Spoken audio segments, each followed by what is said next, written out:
जिंकायचं नाही, ते स्वतःला जिंकायचं आहे. आपली स्पर्धा ही आपल्याशीच आहे, दुसऱ्याशी नाही. हे योगाचं महात्म्य आहे, हे महत्त्वाचं आहे. आपला शोध आपल्यालाच घ्यायचा आहे, आपला अंतरंग आपल्यालाच बघायचं आहे. आपण आपल्यालाच बघायचं आहे. आपला श्वास कसा चालतो, आपलं रक्ताभिसरण कसं होतं, आपल्या मनामध्ये काय विचार येतात, आपल्या मनाच्या किंवा शरीराच्या हालचाली कशा चालतात, हे अंतरंगाचा शोध जो आहे, हा शोध योगामध्ये घेतला जातो. त्याच्यासाठी आसनं आहे. मग आसनाची व्याख्या जी आहे, ही पतंजली मुनींनी काय केलेली आहे त्याचा विचार करूया. तर स्थिर सुखम आसनं ही पतंजली मुनींची व्याख्या आहे. स्थिर आणि सुखकारक अशा प्रकारचे जी कृती असते, अशा प्रकारची त्या कृतीला मग शारीरिक कृती जी असते त्याला आसन म्हणायचं आहे. आता आपण जी करतो, आता एखादं वृश्चिकासन केलं याच्यामध्ये शीर्षासनामध्ये, किंवा अगदी बकासन केलं, अगदी हंसासन केलं, मयुरासन केलं वगैरे वगैरे, याच्यामध्ये आपण स्थिरता राहू शकत नाही, सुखकारक ते होऊ शकत नाही. मग पतंजली मुनींना कोणत्या प्रकारची आसनं अपेक्षित आहे आपण लक्षात घ्या. हे लॉजिकल आहे, सगळ्या बहुतेक तज्ज्ञांनी मान्य केले. त्यांना आपल्याला सुखकारक ध्यानामध्ये बसता येईल अशा प्रकारची आसनं पतंजली मुनींना अपेक्षित आहे. मग ध्यानामध्ये बसण्यासाठी कोणती सुखकारक आसने, हा आपला मुद्दा आहे. आता बघा, स्वस्तिकासन तुम्हाला माहिती आहे, पद्मासन तुम्हाला माहीत आहे, वज्रासन तुम्हाला माहीत आहे, सिद्धासन तुम्हाला माहिती आहे, नंतर भद्रासन तुम्हाला माहिती आहे. हे जे काही बैठ्या आसनांचा ग्रुप आहे 5-6, ती आसनं पतंजली मुनींना अपेक्षित आहे.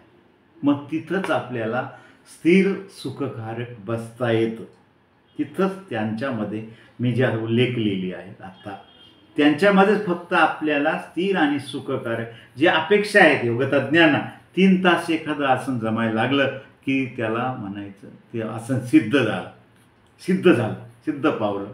मग आता शीर्षासनामध्ये 3 तास बसता येईल का, सर्वांगासनामध्ये 3 तास बसता येईल का, अवघड आसनामध्ये 3 तास बसता येईल नाही बसणार. ठीक आहे, शारीरिक पातळीवरती व्यायामासाठी शरीरावर परिणाम करणारे तेही आसनं योग्य आहे. पण आपल्याला जे योगाच्या मार्गाने जायचं आहे, अष्टांग योगाच्या मार्गाने जायचं आहे, राजयोगाच्या मार्गाने जायचं आहे, ही आसनं केली तर काही बिघडणार नाही. म्हणजे शरीरासाठी, आरोग्यासाठी ही जी आसनं स्वास्थ्य चांगले राखण्यासाठी काही बिघडणार नाही, याला जोडून केली तर, सपोर्ट म्हणून केली तर. पण पतंजली मुनींना जी आसनं अपेक्षित आहे ती ध्यानात्मक आसनं अपेक्षित आहे.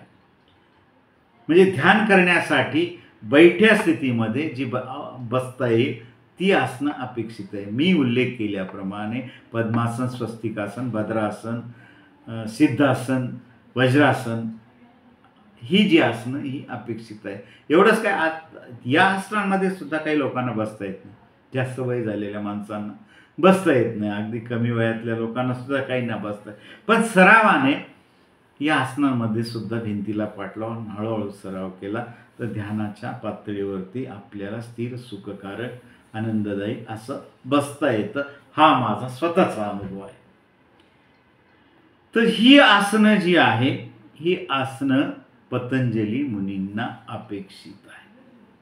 जसं प्रत्येक शास्त्र, आता पुढचा मुद्दा आपला थोडा बदलून घेऊ. प्रत्येक शास्त्र जे आहे हे शास्त्र विकसित होत गेलं, प्रत्येक शास्त्र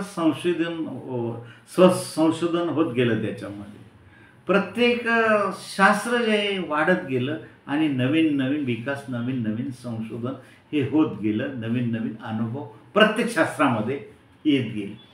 तशाच प्रकारे आपल्या योगशास्त्रामध्ये आसनांचा विकास झालेला आहे. मग पुढे बघा तुम्ही, हठप्रदीपिकेमध्ये वेगळ्या असल्या, घेरंड संहितेमध्ये वेगळ्या, नाथ संप्रदायाची वेगळ्या, आणि अलीकडे आणखीन म्हणजे प्रत्येकाला जे जसं भावलं, जसं जमलं तशा प्रकारची आसनं ही विकसित होत गेली. अँगर्स BK अय्यंगारांची आसनं ही जगप्रसिद्ध आहेत. त्यांची वेगळी आहेत. त्यांनी विकसित केलेली, त्यांना भावलेली ती वेगळी. योगदीपिकामध्ये काहींना माहीत असेल की किती भयानक प्रकारची ती आसनं आहेत यांची BK अय्यंगारांची. म्हणजे आसनंसुद्धा ही विकसित होत गेली, आसनंसुद्धा उत्क्रांत होत गेली आणि तथाकथित योग्यांनी ती आसनं शोधलेली आहेत आणि त्यांची ती नावं दिलेली. हा वेगळ्या बाजूने आपण आसनांचा विचार करतो. सगळे आहेत ना? बरं, ओके, धन्यवाद. तर जास्त बोर झालं तर सांगा बरं का. आता हे आसन संपवून टाकू आणि इथंच संपवून या आसनांचा मुद्दा संपवून जे आहे यम-नियम आसन तिसऱ्या अंगाला थांबणार आहोत. पण आसनं ही लक्षात घेऊया नीट. मग आसनं जी आहे ती उत्क्रांत होत गेली, विकसित होत गेली आणि ज्याला जे वाटलं त्या प्रकारची ती आसनं ही काही रिझल्ट ओरिएंटेडही झाली पुढे पुढे. हे आसनाचं महत्त्वाचं अंग आहे. आता आसने थेरपी म्हणूनही याचा वापर व्हायला लागलेला. कारण आसनं जी आहे, मग अशा एका व्याख्यानामध्ये मी आसनं आणि इतर व्यायामाची तुलना केलेली आहे. पण तरीसुद्धा आता इथं एवढं थांबता येणार नाही आपल्याला. पण तरीसुद्धा आसनांचे काय फायदे असतात थेरपी म्हणून, त्याचा काय विचार आहे हे लक्षात घेणं महत्त्वाचं आहे. आसनं जी आहेत ही खोलवर नलिकाविरहित ग्रंथींवरती परिणाम करत असतो. इतर व्यायाम ही मसल्सवरती परिणाम करतो. आसनाने कोणत्याही प्रकारची बरं का, आसनांनी आपल्या रक्ताभिसरणावरती परिणाम होत असतो. रक्ताभिसरण वाढत नाही, हृदयाचे ठोके वाढत नाही. हे इतर व्यायामाने रक्ताभिसरण वाढतं, हृदयाचे ठोके वाढतात.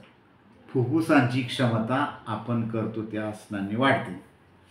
मग ती चाहे सर्कस आसने म्हणा किंवा काही जे आपण नावं ठेवू ती म्हणा, ही फुफ्फुसांची क्षमता त्यांनी वाढत असते.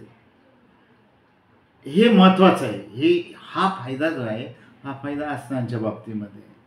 नंतर आपलं म्हणजे काही अडथळे, म्हणजे जसं कोलेस्ट्रॉलचं प्रमाण वाढतं, ते अडथळे हे रक्तवाहिन्यांमध्ये येतात. त्या रक्तवाहिन्यांमध्ये ताण देऊन इतर रक्ताभिसरण क्रिया ही सुरळीत होते.